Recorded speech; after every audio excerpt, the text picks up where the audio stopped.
Bu, bagaimana sih cara untuk mendengarkan suara Tuhan? Ternyata ya Bu, suara Tuhan itu tidak seperti yang saya bayangkan. Maksudnya gimana? Saya pikir dengan nyanyi terus, tiba-tiba Tuhan itu akan berbicara di kamar saya atau ketika saya nyanyi, "Hai anakku, lakukan ini, jangan lakukan ini." Saya pikir dulu jujur saya membayangkan seperti itu. Dia akhirnya mengerti bahwa ternyata Tuhan itu berbicara dengan cara-cara yang sangat sederhana dalam kehidupan sehari-hari yang sangat natural, yang sangat alami.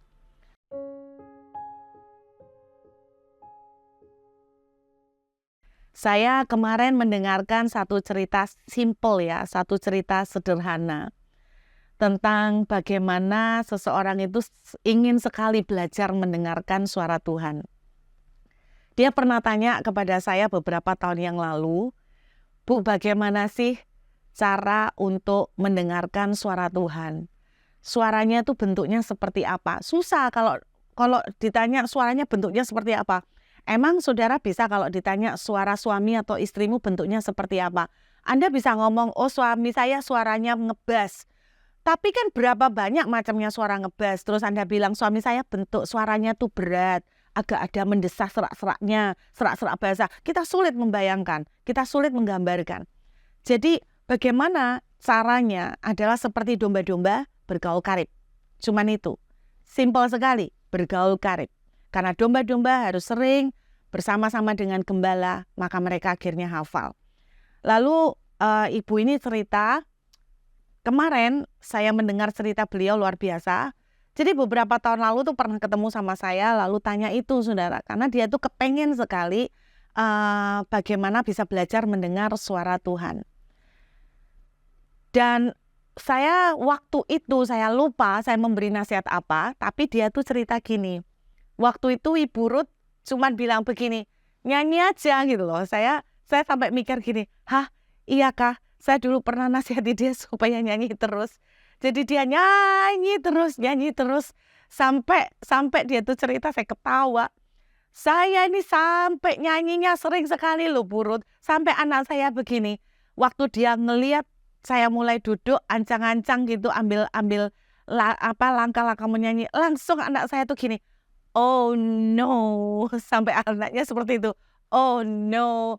Anda bisa bayangkan kalau sampai anak komentar, 'Oh no,' berarti kan maminya ini sering sekali nyanyi gitu loh. Ya saya nggak tahu suaranya seperti apa, pokoknya anaknya sampai komplain, 'Oh no, mami kok nyanyi terus. Jangan mami, berhenti mami, jangan nyanyi terus.' Sampai anaknya begitu ya saudara. Nah dia cerita, memulai dari sederhana sekali cuma nyanyi. Jadi dia bukan dari latar belakang Kristen Protestan, Kristen Pantekosta, dia dari Kristen Katolik, saudara. Jadi dia nyanyi dengan lagu-lagu yang dia tahu, dia nyanyi terus. Dia bilang begini, kata-kata yang cukup berkesan buat saya. Dia katakan gini, "Ternyata ya Bu, suara Tuhan itu tidak seperti yang saya bayangkan." Maksudnya gimana? Saya pikir dengan nyanyi terus, tiba-tiba Tuhan itu akan berbicara di kamar saya atau ketika saya nyanyi, "Hai anakku, lakukan ini, jangan lakukan ini." Saya pikir dulu jujur saya membayangkan seperti itu. Ternyata berbeda sama sekali dengan apa yang saya alamin. "Oh ya? Kamu ngalamin kayak apa?" Dia cerita begini, satu kali saya itu minta pimpinan Tuhan untuk mengerti sekolah anak saya itu di mana dan anak saya harus masuk ke sekolah yang mana. Saudara, saya pikir dia tuh bakal cerita mau kayak apa ya. Tadinya saya tuh nunggu-nunggu Bu. Barangkali entah gimana ada tulisan yang jatuh, nama sekolah, atau mungkin ada kata-kata yang tiba-tiba muncul di telinga saya, nama sebuah sekolah. Ternyata enggak loh Bu, enggak. Dia tuh cerita simple sekali. Saya tuh di kamar mandi, lagi iseng-iseng buka handphone. Terus saya nih, kok aku nih ketemu gurunya anakku yang dulu ya, gitu. Cuman gitu aja. Lalu dulu kami cukup akrab, terus lama kok lost kontak. Akhirnya saya telepon, gimana nih kabarnya Miss? Cuman berawal dari pembicaraan sederhana, terus Missnya itu tiba-tiba tanya, "Loh anak kamu sekarang sekolah di mana?" "Oh belum, ya ini masih berpikir mau milih yang mana." Tiba-tiba gurunya itu langsung aja nyeletuk, "Kamu kirim aja anakmu ke sekolah sini, ini bagusnya luar biasa." Jadi dia bilang itu sebuah pengalaman yang natural sekali.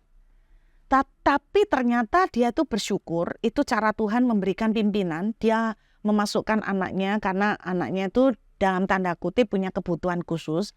Jadi dia memasukkan anaknya ke sana dan luar biasa progresnya cepat, anaknya jadi berubah banyak, jadi bagus sekali perkembangannya luar biasa.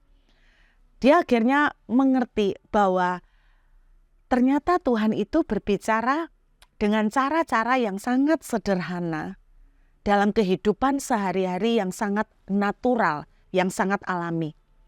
Saking alaminya, seringkali kita mengignore atau mengabaikan karena kita menunggu yang spektakuler. Dan seringkali ada hal-hal yang dikirimkan oleh Tuhan untuk berbicara, memberikan pimpinan kepada kita.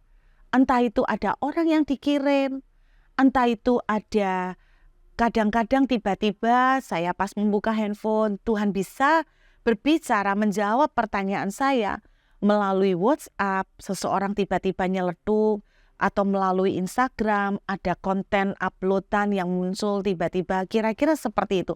Jadi saya belajar satu hal bahwa pengalaman mendengarkan suara Tuhan merupakan pengalaman yang paling natural. Jadi bukan supranatural, tapi pengalaman mendengarkan suara Tuhan adalah pengalaman yang sangat natural sekali. Dia bilang begitu, saudara. Saya terkesan dengan dia punya penjelasan. Pengalaman mendengarkan suara Tuhan, ini yang saya tangkap, adalah pengalaman paling natural yang bisa kita alami dengan Tuhan. Jadi saking naturalnya kita menyepelekan karena kita menunggu yang supranatural.